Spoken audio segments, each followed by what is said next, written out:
Well, good afternoon. Good afternoon. Thank you so much for joining me. This is the podcast, The Endurance of Labor Laws.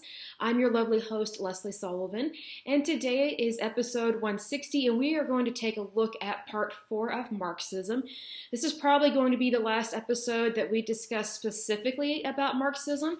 If we do discuss anything more about it in regards to Marxism and communism, it will probably be the specifics about individual leaders and or people that were the thinkers of that kind of founded it, got it started, and pretty much, if you think about it, changed the course of history in so many different ways, but usually pretty bad. But before we dive in, I want to give a big shout out to my listeners and my audience because you guys are awesome. I very much love to see you. So a big shout out to California, Texas, New York, Oklahoma, Florida, Tennessee, Indiana, Illinois. In terms of countries, the United States, Canada, the Russian Federation, Bangladesh, and Germany. Thank you so much for joining us. Okay, so today we're going to talk a little bit about the Chinese Revolution in regards to communism, because before communism basically hit China, China was previously a pretty interesting empire. The history of China goes back thousands of years. It goes back a long time. But in terms of communism came about because there were basically people that acted like, well, they didn't act like, they were pretty much very similar to the Bolsheviks in terms of they wanted to kill and annihilate their czar. Or in case of the Chinese empire, basically their emperor. So they wanted to overthrow their emperor, and so they wanted to replace it. Now, not everybody wanted to replace him. That's the thing. What people need to realize and remember that just because someone was successful at getting rid of a leader or a ruler, that doesn't mean that everybody was against them or wanted communism or whatever the case may be to take over and then rule the country that way. Not so. I do think there were many Chinese citizens that very much wanted their emperor to stay, but the emperor lost. And so that's when communism really took over. Now, in terms of China, the Chinese Communist Party was founded in 1921. A gentleman by the name of Mao Zedong, he developed a theory of Marxism for the Chinese historical context. So it's one of those things that we talked about in a previous podcast, and I'll use this as yet another example. You have Marxism. So here I'm just using a pen in this example, but let's say this is the template. So basically you have the Soviet Union over here that said, oh, we want Marxism to be like this. So this will be our form of communism. Then you have Chinese anarchists and communists that they want to make their own form of Marxism and it become their form of communism. That is exactly what Mao Zedong did. And so it became Maoism. So basically they took the template, not of liberty and freedom, not of democracy, not of freedom of speech. They took the template of Marxism and then made it their own. Now here's the thing. In terms of China, they developed what was called a new democracy, which here's the thing. You cannot have a democracy of any kind under communism or Marxism because it does not believe in freedom. It does not believe in liberty. It does not believe in capitalism.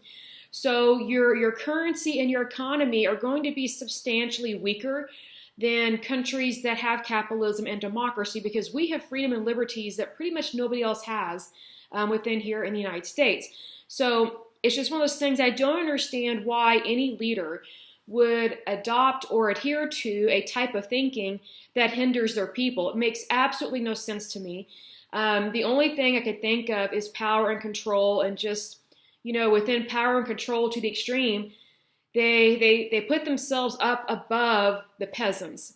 So basically under communism, yes, they make it seem like there's just a one party, which typically in communism there's just a workers' party. But here's the thing, the leaders and the higher ups, the elitists, they don't see themselves as workers. They see themselves as leaders, and they are typically dictators, and they are usually really bad people. So not always a good thing to have that. So then in 1949, the People's Republic of China, which is a complete joke because it's not a republic, the People's Republic of China was declared in 1949. And so then in the 1960s, after Stalin's death, China and the Soviet Union have never really have never really seen eye to eye on things. And the reason why is because of Marxism and the very foundation of their governments, meaning that, yes, they have an ideology, but they both manipulate it and made it what they wanted, not what is best for their citizens. So it's one of those things that, whenever you adopt a policy that's not good for your people, there's always going to be a problem when a dictator dies or when there is a transition of power, which is exactly what happened in regards to this. Now, Stalin was in the Soviet Union, but Stalin was a very evil man. He was one of the leaders in the Soviet Union. And just FYI, after the Tsar was murdered in the Russian Empire, which would have been, I think, Nicholas II and his family, they were brutally murdered. But see, here's the thing. Nicholas II, him and his family, they were forced to go into a chosen exile, and they were forced to live in some house. I don't know if it was their house or not, but they were forced to dress like peasant farmers by the Bolsheviks. And they were kept there for almost 2 years, and they were starting to starve them to death. And then it was, I think in 1917, the Bolsheviks, that's when they decided to kill Tsar Nicholas, I say St. Nicholas, but Nicholas II. They decided to kill him and his family. And it wasn't just the men that they killed. They wanted to annihilate the entire, basically, genealogy of the monarchs, which is very creepy because that is exactly what Stalin did. When he was in charge of the Soviet Union, he had these rolls with all these people's names on it and had lists of all their families. And so they had lists of all their relatives and things of that nature. And if he thought that you or your family were against the Communist Party or were against anything that he was doing, he was a little crazy, mind you, he would round up your entire family and just blot you out completely. So that way you were obliterated from the face of the earth. So that's exactly what the Nazis did. In Nazi Germany and in their concentration camps. Well, that's what Stalin did, and also Lenin. Lenin did that as well. They did that in the Soviet Union as a way to control the population. So their populations had no freedoms whatsoever, even though communism tries to make it seem like, the Workers' Party is the best thing. Obviously, it's not if someone is trying to control how you vote, where you live, how much money you make. So you're not really free. So that's the lie, or one of the many lies within communism, which is really, really quite sad. But just FYI, Nicholas II, who was the last reigning czar of the Russian Empire, him and his family were forced out of any type of leadership, especially him. They were forced to go into impoverished exile by the Bolsheviks. They were forced to dress like peasant farmers and actually forced to farm land, even though they had no experience at that. It's just how it is. And so then they were murdered in 1917. And so then after that, they had a provisional government that took over for about 2 years or so. And then after that, in the Soviet Union, well, it went from being the Russian Empire to a provisional government to Soviet Russia to basically the Soviet Union. So then after a couple of years, from 1917, I think, to like 1919, to I think 1921, they had a provisional government. Basically, they had a chairman that was elected to rule things and I guess try and establish the Communist Party. And then you had these different leaders, very evil dictator leaders in the Soviet Union, which started with Lenin and then went to Stalin. And then you had like 5 or 6 other leaders after that. They were very corrupt, very evil, very wicked. They were dictators, they were leaders, but they, what I mentioned the other day is that Lenin and Stalin were not your typical leaders, because typically when you think of a leader, you think of someone that cares about their people, cares about their country. These guys did not whatsoever, none whatsoever. They were very horrible to their citizens and had millions of people murdered and executed if they did not agree with the totality of communism and the indoctrination of it. So you have the Russian Tsar, Nicholas II. He's murdered. Then you have the provisional government, which lasted for about 2 or 3 years. Then you have a succession of several leaders that were communists, very evil, very wicked, starting out with Lenin, then Stalin, and some other names that I can't pronounce. And then I think in 1991, when the Berlin Wall fell and the Soviet Union collapsed, which also means their economy collapsed, and then you have those countries in the Soviet bloc that were connected to the Soviet Union at that time. When the Berlin Wall fell, those countries in the Soviet bloc wanted their freedom. So what's interesting is that they wanted their freedom because they did not want to be associated with Russia, but yet they were still very much communist. So, one of the examples of that is the Ukraine. They can make it seem like they're sweet, innocent people, but their country is very corrupt. Now, does that mean they deserve to be invaded by Russia and have to deal with Putin and his really weird, evil army? No. No excuse for that whatsoever.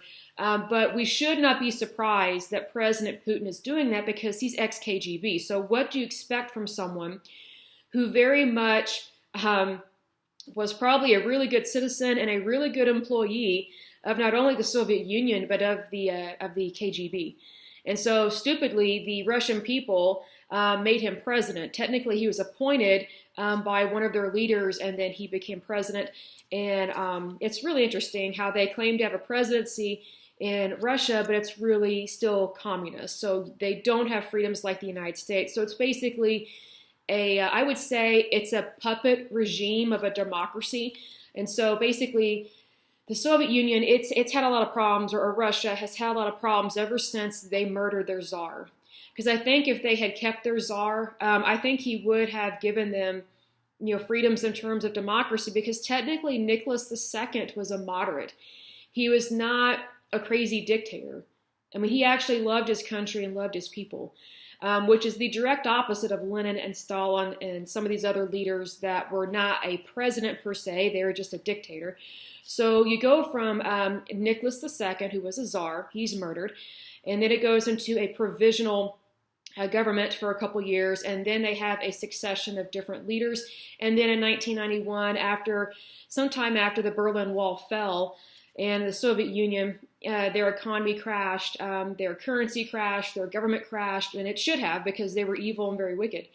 And, sometimes you have to have, let me put it this way. Sometimes the only way that people change is if they're brought to their knees in despair. And so that's what happened with their government when it collapsed. And so that's when they started to have a presidency, so to speak.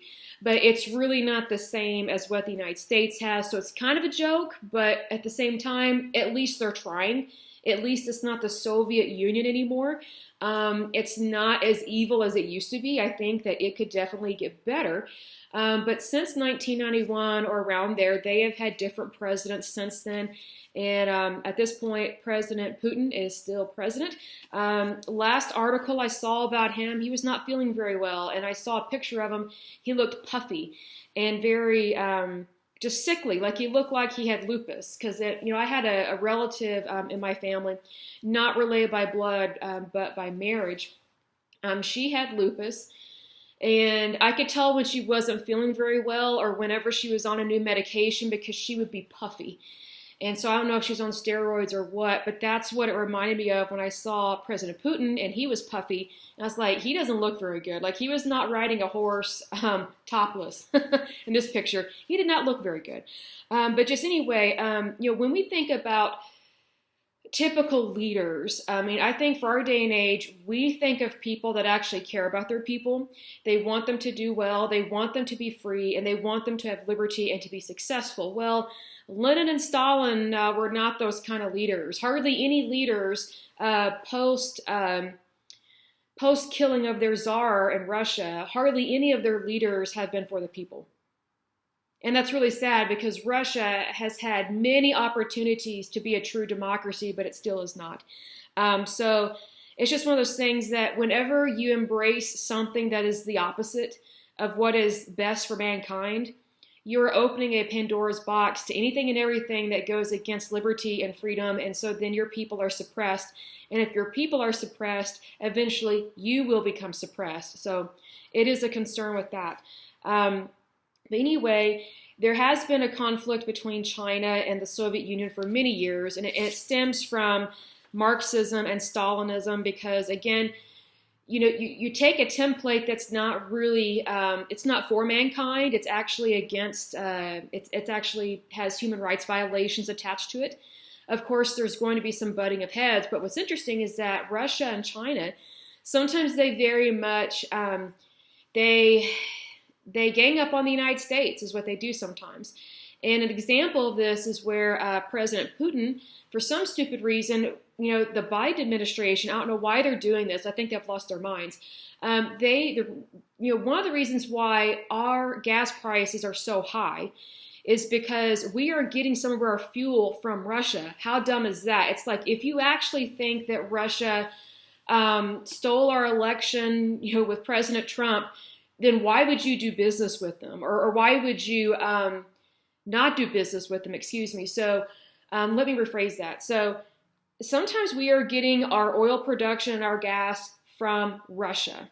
I guess there is an embargo or a tax on anything from Russia right now. So I guess that has raised the price. So we're actually trying to not do business with them. But at the same time, the Biden administration, they're not hardly allowing any oil and gas companies in the United States to drill here at home or out in our territories that are out in the ocean. And I think that's very sad because we were supposed to have the Keystone Pipeline come down from Canada into the United States, and so that we could use our own supply sources and employ people and things of that nature. Well, the Biden administration sabotaged that. And so that's one reason why our gas prices has gone up. But also, I just think it's one of those things. Sometimes I feel like we don't know what's going on. Like sometimes I hear that, we get our gas, we get our fuel from Russia. And then it's like, well, no, the presidency is anti-Russia, so they're going to tax everything that comes from there, but they've made us dependent on other countries over there. So if you have made us fuel dependent, not independent, then we are the ones that are being punished for purchasing the product, not the people that we actually purchased it from. So, you have to think about that. Like, it's better for us as a country to be self-sufficient, but this current administration does not agree with that. And it boggles my mind, because I think that if you truly want what is best for your country, then you would never want to have to be reliant on somebody else, especially someone that you may not really trust. So we should be self-reliant. We should be independent. And so I think sometimes our different offices of the presidency, whoever gets in there, sometimes they make mistakes, whether they realize it or not. But I don't think President Biden is really all there anyway, because he's had a couple brain aneurysms. So I don't even understand how he actually got to run for president and actually won. I don't understand why people vote for him, because I think if you're going to vote for a Democrat, I thought there were way better candidates that were more qualified than President Biden. I mean, I think personally that Kamala Harris and his staff are basically babysitting him, because whenever he's giving a speech, he's just kind of all over the place, and he mumbles through stuff, and he doesn't have it together. And it's just like, that's not a very positive opinion of or a positive, aspect of a leader when they don't have it together. And I don't think he has the health, really, to be a president. I think that if Biden had run and won back in his 40s or 50s, I still think he would have been a bad president, but I think he would have been better able to handle the job. So needless to say, we should definitely pray for President Biden, because his health, it just doesn't look very good, my personal opinion. I think that the Democratic Party picked him because he could easily be a puppet. So that's why I think there's a lot of progressive stuff that's being pushed through Congress, the Senate, and things of that nature, because it's like when you have a president that's weak, unfortunately, mentally weak, and failing health, then I think it's very easy to basically do whatever you want. And that's not the role of the presidency. There's supposed to be checks and balances for a reason. And needless to say, when you get some bad people in office, and when bad people are nominated to different federal agencies, because it's not all Biden's fault. I'm not defending him per se, but I'm just saying that, the office of the presidency can only do so much, and it's limited powers. It was set up that way by our founding fathers for a reason, because they did not want a monarchy, they did not want a theocracy, they did not want communism, and they did not want Marxism. Now, mind you, communism and Marxism were not around necessarily in the late 1700s, but there were ways of thinking that kind of fit into that mold, and they didn't want that. The number one concern they had was someone trying to take over the United States and create a monarchy. And they didn't want that because they wanted people to be truly free, because they know that if people do not know that they have liberty and freedom, and if they don't exercise that liberty and freedom, then they're basically sitting ducks for anyone that can take over their country, regardless of who is taking it over. So our founding fathers wanted to make sure that we do have rights, liberties, and those things, and that we focus on our freedoms, not on our problems, but on our freedoms, because it's one of those things that, the United States is not perfect. But if you think about the history of the Soviet Union, and then the things that the Chinese do, and Vietnam and other communist countries, we do not have corruption or problems like they do. And plus, here's the thing: whenever there is corruption or issues in the United States, we have protocols that we can implement, and policies and procedures that we follow as a guideline to report bad people and to hold them accountable. In communist countries, good luck holding anyone accountable, and good luck speaking up for anything, because the moment you speak up, that's the moment a communist regime will do everything it can to try and take you out. And what's interesting is that the Soviet Union, especially under Lenin and Stalin and some other leaders as well, they actually had what was called the Purge. And so it was, I don't think it's called the Night of Terror, but there was something to do with the word terror. They did everything they could to purge the entire Russian Empire, the Soviet Union, of capitalists, priests, anyone religious, anyone that believes in freedom. And what that means is they murdered them. Like, even just in one day, Stalin or Lenin authorized for like 5,000 people to be murdered.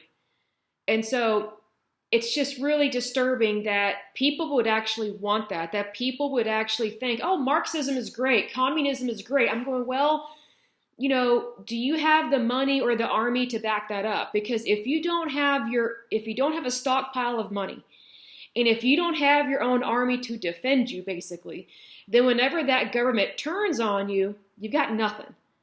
So, this is why societies like Russia and Vietnam and also China, why they have a lot of self-policing, because they love it when citizens turn on each other. They love the backbiting. It's almost like, like a sorority house. There's so much backbiting amongst women. I don't get it. I can't stand it. I'm like, this is not appropriate behavior, but you'd be surprised how many people rat and snitch on each other in a self-policing society. And so that's one reason why communism has, I think, stayed around for way too long, is because people think that, well, if I rat on this person, then the government will see me as more valuable than them. So it creates competition, but unhealthy competition. Because one of the things that the Communist Party created, and actually wanted this to happen, they wanted a workers' state to be established, so that way the workers would turn on each other. And so they would say, hey, well, they don't deserve to make that kind of money. Why don't we rat on them for something that they did? So basically, communist regime technically don't have to do as much as you would think to control the people, because their own people turn on each other. So needless to say, here in America, we very much value our neighbor. And I know that people are not perfect, but we don't have a self-policing, backbiting society. Does that mean that everybody's perfect? No. Does that mean that everybody gets along? No, of course not. People can be difficult, but people can also be kind and endearing. It just kind of depends on who the individual is. But in the United States, we know that we have liberties and that we have freedoms that no one else has. And so, if anything, we are busy promoting and ensuring the safety of our country. So the more we focus on what we want and that it's good and true, the less problems we have with bad issues and with bad things taking place. But if all people are ever doing is complaining, like an HR department or something, or a comment box in the break room, then nothing actually ever really gets done that's for the good of the country or for the good of your people. So needless to say, what I find very interesting in a Marxist and communist society is that they do not believe in the rights of the individual. They believe in the collective. And so what's really interesting is that even in the collective, and it's even worse in the collective, because in a collective mindset, people are more likely to turn on each other than if they know they have value as an individual. It's kind of like, with our faith. Like, I know who I am in Christ Jesus, so I don't have to impress anybody. And I know that whenever I'm trying to impress somebody or I'm trying to, toot my horn about, my education or maybe my career, I always try to remember to take a step back and realize, hey, I don't have to impress anybody. I am who I am. I know who I am in Christ Jesus, and I know that I have God-given talent that nobody else has. Just like everybody else has God-given talent that I don't have. Like, we are created as an individual. We're not created as a clump or a group of people. God made us as individuals for a reason. So whenever I'm feeling like I'm inferior to somebody, I always try and remember to take a step back and just go, okay, wait a second. No one's better than me, and I'm not better than them. So we are equals. We have equality. So when you know that you have equality, even if someone makes more money than me, or has a better job, or maybe they're more successful, or maybe they just flat out are more intelligent. I mean, I've met some really intelligent people over the years. And, when I was younger, I used to be like, man, how are they so smart? Now I just don't care. I don't care who, what, when, where, how, why someone is smarter than me. Like, I know that women can be very competitive, but I've learned to be less competitive over the years because, I reserve my competitiveness for sports, like when I'm playing tennis, or maybe, I'm also a runner, or maybe when I play basketball or something like that. There's a time and place to be competitive, right? Just living your everyday life is not appropriate to be competitive. That doesn't mean that you be lazy, not by any means, but it's one of those things that when you have the confidence in who you are as an individual, then you're not going to have this backbiting, and you're not going to have this, well, I do this for a living. Oh, I do this. Well, I make this. Well, I make this. It's just one of those things that when you know who you are and you know what you're good at as an individual, not a collective, but as an individual, then you realize really what journey you are supposed to have. Because, we all have a destination in life, but it's not all the same. It's just like when people go on vacation. Not everybody goes to the Bahamas. Not everybody goes to Disney World. Like, we have all these destinations, all these different vacation packages, right, on the face of the earth. Not everybody goes to the exact same place at the exact same time and has the exact same kind of fun or the exact same kind of misery. It's all different. But under communism and Marxism, you don't have that individuality. You don't have that uniqueness. And so it's because people are discouraged from being unique that they become even more competitive, and they find outlets to be competitive. And the only way that people can be competitive in a collective group is to turn on each other. Because if you're not seen as special, just as an individual, then people will do everything they can to make themselves seem more valuable, even to people that are in power that are really evil and very wicked. So that's why just because someone is in a government office, for example, in China or Vietnam or wherever that's corrupt, just because they are a government official, that doesn't mean they're great. I mean, they may have just been the biggest dirty rat that knows all these secrets about their government. I mean, really. So it's one of those things that I wish more people understood, that even if you remove all competition, there will still be competition because people are naturally competitive. That's just how it is. I'll give an example, and I'll use this as a closing here. So I remember years ago, I'm only 38, so I'm not saying I'm old, but I remember when I first came across parents that were just stupid. And it was I think I was in my mid or early 20s. So I was helping out at a sporting event. Can't remember if I was like selling Dr. Peppers or something, or taking pictures. I can't remember what, but I was there and at a sporting event, and these parents, I was noticing that no one was keeping score. And it was like a soccer team meet or something, like Little League, whatever. And I was like, that's really odd. And so these parents were like, oh, well, we don't keep score. I was like, yeah, right. Yeah, right. And see, here's the thing. It's like, if you don't keep score, which they do, it's like, if you don't keep score, then how do you know who's better than the other person? Like how do you know who is being successful? How do you know who is supposed to get a scholarship to go to college? So the way that these parents, these very weak-minded parents, were raising their kids was, oh, well, we don't keep score. Everybody's a winner because they try. I'm like, no, actually, some people very much suck at what they do. That's life. That doesn't mean that they can't get better. But see, here's the thing. These parents, this kind of weird thinking in psychology or something, I don't know what, it was some weird trend. Everybody's a winner. I was like, no, some people are losers, and they're losers for a reason. So here's the thing.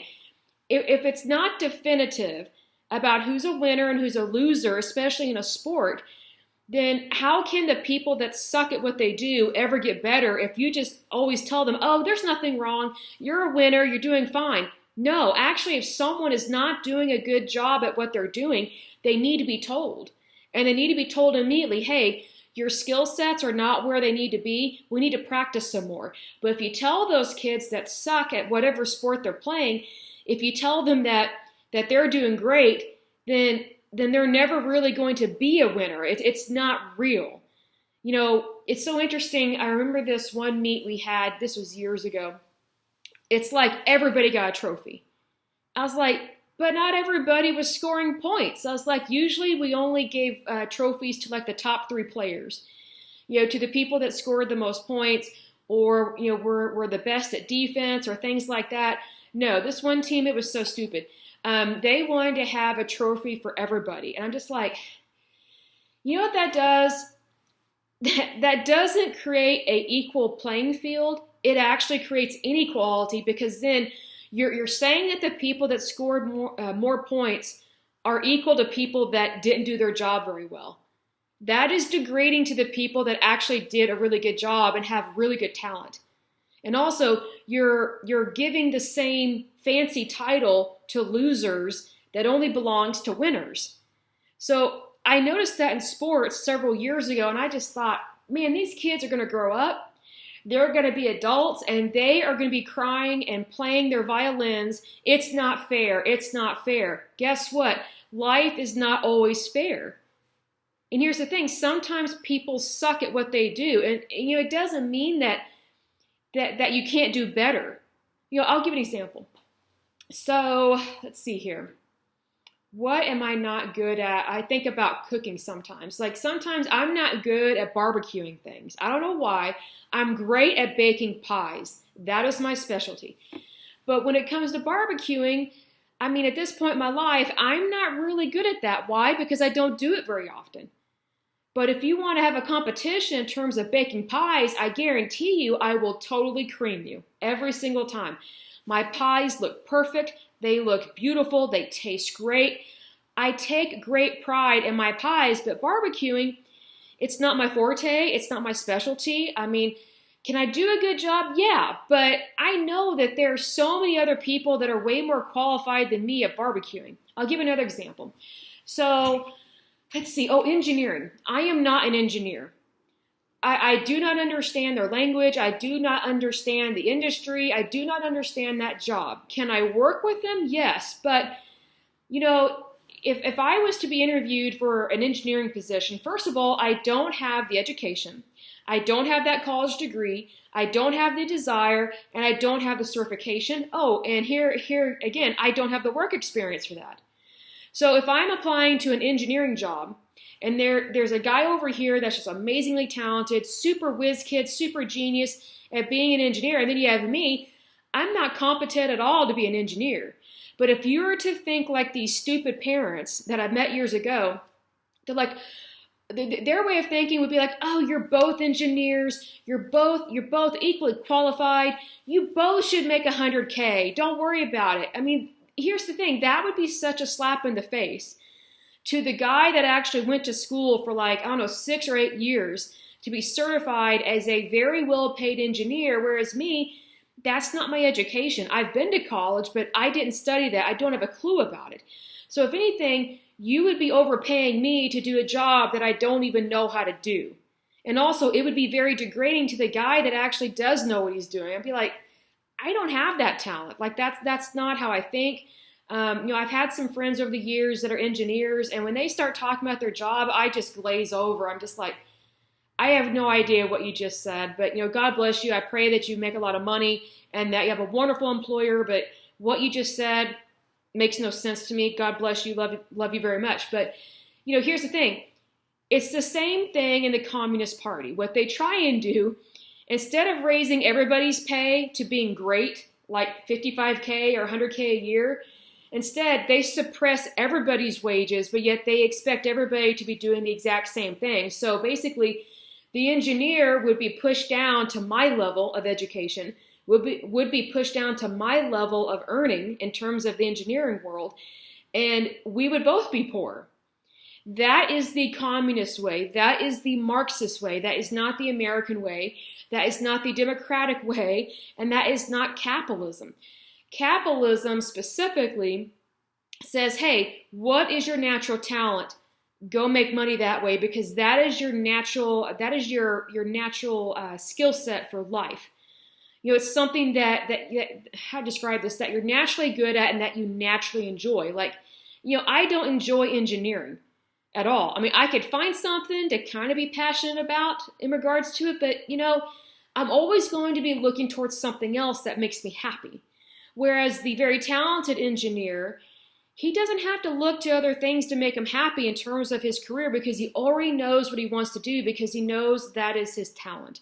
So needless to say, under Marxism and Communism, it's not about you as the individual, it's about the collective. And the collective under communism is directly controlled by the state, which they don't care that you do well. If anything, they're okay with people starving to death.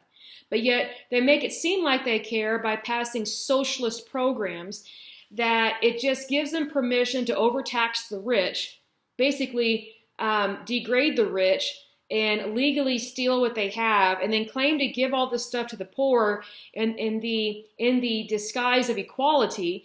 But yet all it's doing is forcing everybody into poverty. And then that shrinks and shrinks the middle class until eventually the middle class completely disappears. So it's one of those things. If your economy, for example, if you are in Bangladesh or India or Paraguay or Venezuela, wherever, if you don't have a middle class, you know firsthand that if you don't have a middle class, your country is suffering. Because the middle class is predominantly where your population should be and will be when you have capitalism and a democracy. Because it's only when you have a larger middle class that people can actually be successful and move up to the upper class and then make millions or billions of dollars. But if everybody is forced into poverty, nobody's moving up. You don't have that mobility anymore. So you don't have the ability to move up to the middle class, much less the upper income bracket. It just vanishes under communism. And I just think to myself, who would actually want that? With all the things that we know about these really bad countries out there, especially from times past, that they just punish people. I mean, it just punishes people for wanting to have a life and for wanting to have a good life. There's nothing wrong with wanting to be successful. There's nothing wrong with actually being successful. What is wrong is a tyrannical government that punishes its people for wanting to have a better life. And then what's really horrible and I think very wicked about communists and their leaders is that they think they have the right to tell people who should succeed and who should not succeed. And also, they try and do everything they can to just obliterate religion. And that is what has happened in communist China. And that is what happened in the Soviet Union. Like, one of the first things that happened when the Berlin Wall fell, sorry, there's gnats over here. First of all, What is going on?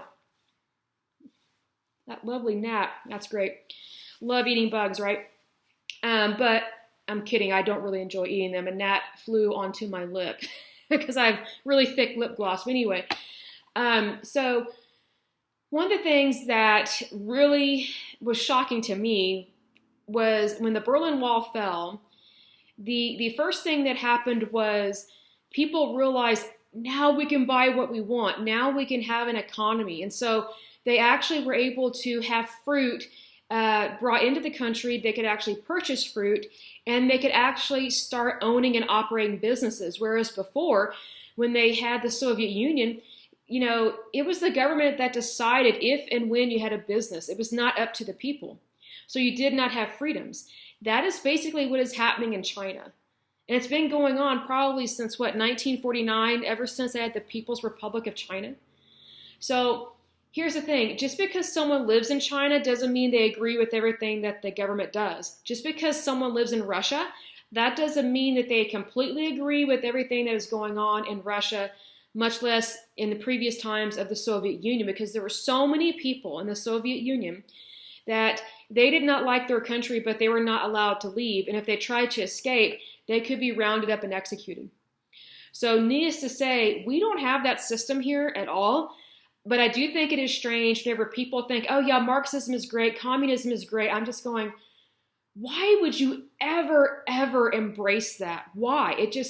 It makes no sense to me. It's like, why would you throw out your rights, your liberties, your happiness, your way of life? Why would you throw it away for a false indoctrination or a false teaching? I mean, I don't get it. Like, people question religious leaders all the time. They especially question Christian preachers all the time.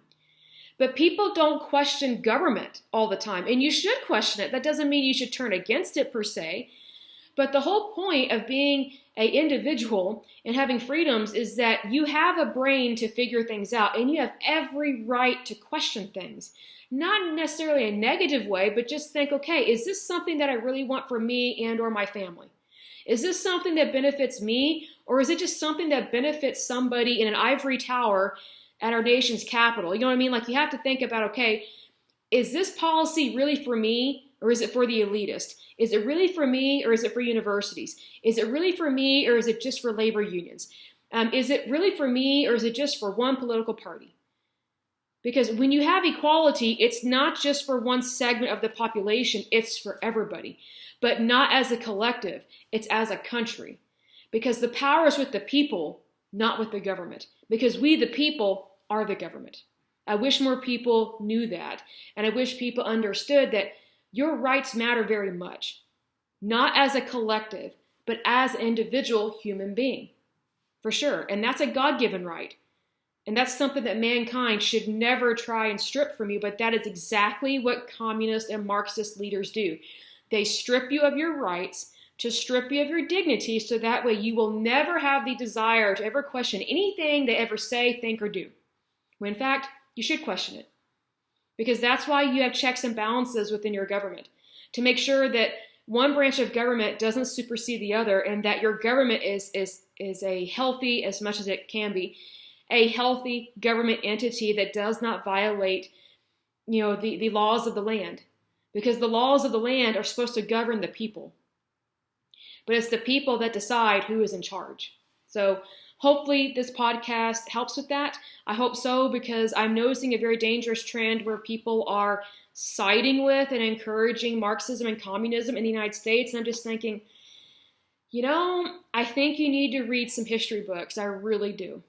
I really do. If you think that Marxism and communism is the answer, you don't get it, unfortunately. And I think there are a lot of young people that don't get it. And I don't understand that, because I remember when I was in my teens and my 20s, especially my early 20s, it never dawned on me that Marxism and communism is the answer. If ever I disagreed with someone and they were a conservative or Republican or capitalist, I'd just be like, well, we just disagree on something, but it doesn't mean that you throw the baby out with the bathwater, as they say. I mean, sometimes people just have strange opinions, but that doesn't mean that you turn on your country. And I think that if you embrace Marxism and or communism, got the hiccups, then I think you are turning on your country, especially the United States, because the United States was not founded on either of those. It was not founded on Marxism or communism. Marxism and communism was brought over here by anarchists. So I don't think that we should be taking their advice about how to run a country when every single time communism has taken over an area, it has caused so many problems and it has caused so many human rights violations. It's very disturbing and it's very evil. But needless to say, I will go ahead and end this podcast. But as usual, I pray that you're happy, healthy, and whole, that you have a wonderful day and a wonderful week. Thank you so much. Bye-bye.